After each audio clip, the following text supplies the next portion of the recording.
तो भाई आप सभी को नमस्ते। आज की वीडियो में मैं क्वेश्चन एंड आंसर्स लेने वाला हूँ। तो इंग्लिश हिंदी दोनों में रहेंगे। जो इंग्लिश क्वेश्चन रहेगा, for English question I will be answering question in English only. और जो हिंदी क्वेश्चन रहेगा, for Hindi questions I will be answering in Hindi only. जो जो हिंदी क्वेश्चन है उसके लिए हिंदी में आंसर दूंगा, इंग्लिश के क्वेश्चन रहेगा उसका इंग्लिश में आंसर दूंगा। ठीक है, तो स्टार्ट करते हैं सीधे। अपना स्टार्ट कर रहे हैं कैलिस्थेनिक्स में। चैनल मेरा जो है वर्कआउट से रिलेटेड है, तो वर्कआउट से रिलेटेड ही क्वेश्चंस लिए हैं ज़्यादातर मैंने। ठीक है, बेसिकली वही क्वेश्चंस लेने भी चाहिए, और कोई बाहर का क्वेश्चन तो लिया नहीं ज़्यादा मैंने। हाँ, लेकिन कोई रेलिवेंट क्वेश्चन है तो वो मैंने इसमें ऐड किया है। ओके, तो स्टार्ट करते हैं। पहला क्वेश्चन है, ये वाला इंग्लिश में है। So the first question is, where exactly are you placing your elbow when doing this. ये वन आर्म एल्बो लीवर की वीडियो थी। Actually it was a video for one arm elbow lever tutorial. He is asking that where I am placing my elbows during the one arm elbow lever. During the one arm elbow lever, or even forgot the one arm, even the two arm elbow lever, I'm placing near my belly button. Because elbow lever is basically just holding on your elbows, na? Elbows and all the wrist are involved in elbow lever. So when I'm doing the elbow lever, I'm placing my arms near my belly button here. It's simple. Okay, next question ले रहे हैं। अगला question लेता हूँ मैं, ये हिंदी में है। भाई बिगिनर लेवल पर हैंडशेक की शुरुआत कैसे करें। तो देखो, बिगिनर लेवल पे हैंडशेक की शुरुआत करने के लिए देखो कुछ कुछ चीज़ें हैं। जैसे आपका बेसिक्स पहले स्ट्रांग होने चाहिए। बेसिक्स का मतलब प्लैंच, सॉरी प्लैंच नहीं, मतलब पुशअप्स, डिप्स और प्लैंक। आपकी कोर स्ट्रेंथ बेसिक एक होनी चाहिए। ठीक है, हैंडशेक करने के लिए शोल्डर्स आपके अच्छे खासे मजबूत होने चाहिए। आपने कभी पुशअप्स किए ही नहीं होंगे, और अगर आप सीधे हैंडस्टैंड करने में लग जाओगे तो आपको elbows injury, sorry breast injury और ये सब चीज़ें होंगी। तो पहले अपने आप को स्ट्रांग बनाना होगा, अपनी मसल्स को कैपेबल बनाना पड़ेगा कि वो उतना लोड झेल पाएँ। ठीक है, इस बात को ध्यान रखना। तो वही बिगनर मैंने वीडियोस बहुत सारी बना रखी है मेरे चैनल पे, आप चेक करेंगे तो उसमें हैंड स्टैंड से रिलेटेड बहुत सारी वीडियोस हैं। अभी लेटेस्ट मेरी 2-3 वीडियो पहले आप चेक करेंगे तो उसमें भी मैंने बना रखी है, उसको आप चेक कर लीजिएगा एक बार ना। अगला क्वेश्चन इंग्लिश में है, डू यू ईट एग्स। तो पूछा गया है कि क्या मैं अंडे खाता हूँ। तो आपको पता ही है मैं नहीं खाता हूँ। मैं I am actually pure vegetarian.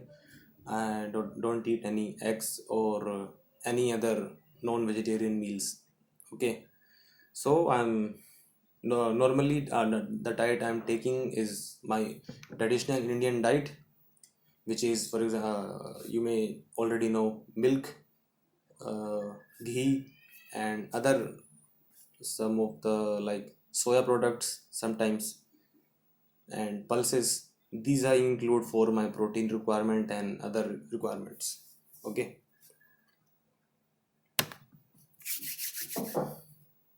अगला क्वेश्चन है, ये भी इंग्लिश में ही है। Can you make a video about your warm up working on my full plans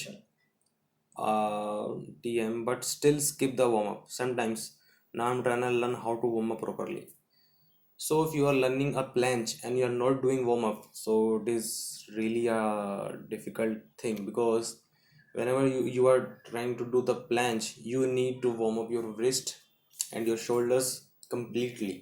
Without warm up, if you are trying, you will not go further. You will make injuries and you will just lie here and there. So you have to do proper warm up. Everyone knows warm up. How can I? You just do some shoulder rotations, some wrist rotations, and all exercises which are like handstand warm up also is a same warm up for planche also, because wrist, we first of all wrist are the things, wrist, elbows and shoulders. These three things you need to just warm up. Okay.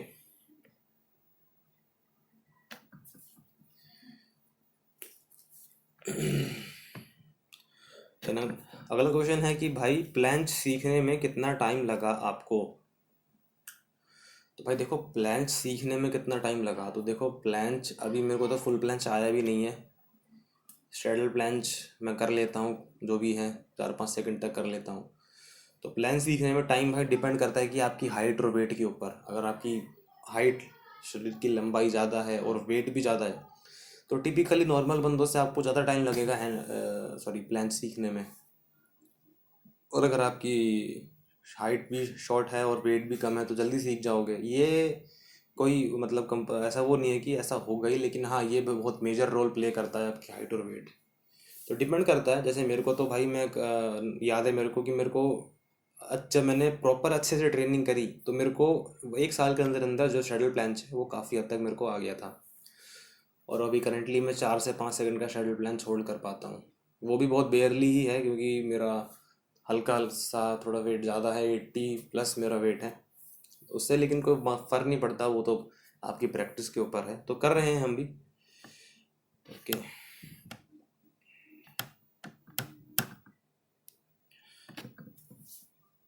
next question is how many wall handstand push-ups do you recommend to be able to do free handstanding? So to be able to do free handstanding push-ups, at least you should be doing 10 to 12 wall handstand push-ups. That will be a great amount of strength you will be having if you are able to do 10 to 12 handstand push-ups against a wall by facing your belly to the wall. Okay, not your back to the wall. Just remember this thing will help. And also there are some major factors. You should also be having a good amount of balance to be able to do a handstand push-ups, because you have to balance all throughout, upper portion and lower portion also. Okay, अगला question है, थोड़ा सा बड़ा question लिखा है भाई ने, तो उसको पढ़ते हैं, इसका आंसर देने की कोशिश करेंगे। मेरा वेट कम है और मैं डाइट अच्छी ले रहा हूँ और मैं डेली मॉर्निंग में एक्सरसाइज करता हूँ, मेरी मसल्स पर कोई असर नहीं हो रहा, ना स्ट्रेचिंग हो रही है, जबकि अच्छे से स्ट्रेचिंग करता हूँ और वेट भी गेन नहीं हो रहा है। स्पेशली मैं बहुत सी एक्सरसाइज ऐसी है जो नहीं कर पाता, जैसे कि पेट के बल लेट के कोई भी एक्सरसाइज होती है। Please tell me how can I strong my muscles, और क्या मुझे पहले वेट गेन होना चाहिए या फिर एक्सरसाइज स्टार्ट करूँ, और अगर एक्सरसाइज करनी चाहिए तो क्या कुछ एक्सरसाइज खाकर करनी चाहिए, चाहे कि खाली पेट इवनिंग में भी करनी चाहिए, और क्या पुशअप्स करते हैं तो ताकतवर हो जाती है, क्या करें? सॉरी इतना बकबक करने के लिए। तो भाई जहाँ तक मुझे समझ में आ रहा है ना भाई, ये बंदा चाहता है कि इसका वेट कम है, ये चाहता है कि मैं ओवरऑल मेरी स्ट्रेचिंग भी अच्छी हो, मेरा वेट गेन भी हो, मेरी मसल्स भी हो, सब कुछ हो। तो भाई सब कुछ हो जाएगा, बस आप करो, मेहनत करो। इतना देखो, कभी भी इतना दिमाग पे लेने की ज़रूरत ही नहीं है टेंशन, आपको बस करने पे ध्यान देना है। अब क्या करना है, तो बहुत सारी चीज़ें हैं करने के लिए।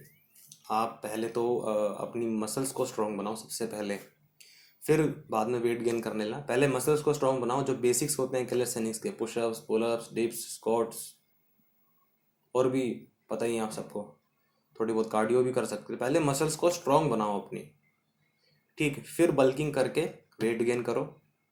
जब वेट गेन हो जाए उसके बाद फिर आप अपना वापस से उसको जब शेप में लाओगे तो फिर वो एक अच्छी साइज वाली मसल्स की वाली बॉडी दिखेगी, ठीक है। और स्ट्रेचिंग का कुछ नहीं है भाई, स्ट्रेचिंग 10-15 मिनट कर लो सुबह सुबह, कोई दिक्कत नहीं है। 1 घंटे में सारा काम हो जाएगा, आपके वर्कआउट भी हो जाएगा, आपकी स्ट्रेचिंग सब हो जाएगा। बस आप टाइम निकालो, प्रॉपर अपने दिमाग में बैठाओ कि मेरे को इतना इतना करना है, तो अपने आप हो जाएगा, इसमें कोई टेंशन लेने वाली बात नहीं है, ठीक है। पुशअप्स करो, पुलअप्स करो, इससे ताकत भी बढ़ेगी, सब कुछ बढ़ेगा आपको, ठीक। टोटल मैं 10 क्वेश्चन ही लेने वाला था, आई will be taking only 10 questions. तो लास्ट क्वेश्चन है ये, मुझे भी कैलिस्थेनिक्स सीखना है, can you guide me, I am also from Delhi. Okay, तो भाई देखो, कैलिस्थेनिक्स सीखना है तो उसके लिए सिंपल सी बात है, कहीं से भी हो, चाहे दिल्ली से हो, चाहे कहीं से भी हो, आप किसी आउट ऑफ द कंट्री से भी हो तो भी कोई दिक्कत नहीं है। बस स्टार्ट करो, बेसिक्स सबको मालूम है आजकल, pushups, pullups, dips, squats, sit-ups, और भी जो बेसिक्स एक्सरसाइजेज हैं कैलिस्थेनिक्स की, ये आप करो। बस थोड़ा डाइट पे ध्यान रखो और अपने कंसिस्टेंसी मेंटेन रखो। होता क्या है कि वर्कआउट लोग 1 दिन 2 दिन करते हैं फिर छोड़ देते हैं, ऐसे नहीं करना। कंसिस्टेंसी को रखो, अपनी मेंटेन रखो अपनी कंसिस्टेंसी को, ठीक है। बस इतना कर लोगे तो आप धीरे धीरे बिल्कुल कैलिस्थेनिक्स जो आप चाहो, चाहे फ्री स्टाइलिंग कैलिस्थेनिक्स करनी है तो उसका तो अलग है, और अगर स्ट्रॉन्ग कैलेसिनिक्स मतलब ये स्टैटिक्स डायनामिक ये वाली कैलेसिनिक्स करनी है तो दोनों का अलग तरीका होता है करने का। वो आप जब करोगे, सर्च करोगे यूट्यूब पे, आपको मिल ही जाएगा हर जगह। ठीक है, बेसिक्स पहले मजबूत करो। हम लोग ना बेसिक्स मजबूत करते नहीं है लोग और सीधे कूद जाते हैं एडवांस करने में। कई कई लोग होते हैं पुशअप्स करते नहीं और सीधे कूद जाते हैं प्लैंक्स करने में, तो इससे क्या होगा, इंजरीज होगी, चोट लगेगी, फिर ज़्यादा लंबा रेस्ट करना पड़ेगा। इसलिए पहले प्रॉपर बेसिक्स अपने स्ट्रॉन्ग कर लोगे ना, फिर एडवांस कैलेसिनिक्स भी कोई बहुत मुश्किल नहीं है, वो भी सीख जाओगे, सब सीख जाते हैं। ठीक है, तो ठीक है भाई, ये 10 क्वेश्चंस मैंने लिए हैं। So these 10 questions I have taken. और वीडियो बंद करते हैं। ऐसे ही मैं और बनाऊंगा video, I will be making more videos soon. So ठीक है, तो मिलते हैं, फिर अगली वीडियो में मिलते हैं। ये ऐसे ही क्वेश्चंस थे, और भी आपके मन में कोई क्वेश्चंस आते हों जो फिटनेस से रिलेटेड हो या कैलिस्थेनिक्स से रिलेटेड हो तो मेरे से पूछ सकते हो, या फिर इंस्टाग्राम का भी मैं इसमें लिंक डाल दूंगा डिस्क्रिप्शन में, वहाँ से इंस्टाग्राम पे भी आके आप कनेक्ट कर सकते हो। और भी बहुत से ऑप्शन है कनेक्ट करने के, डिस्क्रिप्शन चेक कर लेना। ठीक, और ठीक है भाई, मिलते हैं फिर अगले किसी वीडियो में। यही था आज का। मैंने टोटल 10 क्वेश्चंस लिए, इसमें इंग्लिश वाले क्वेश्चंस भी थे, हिंदी वाले भी थे, दोनों का आंसर मैंने उनके लैंग्वेज में दे दिया है। ठीक है, तो मिलते हैं अगली वीडियो में, तब तक के लिए आप सभी को नमस्ते।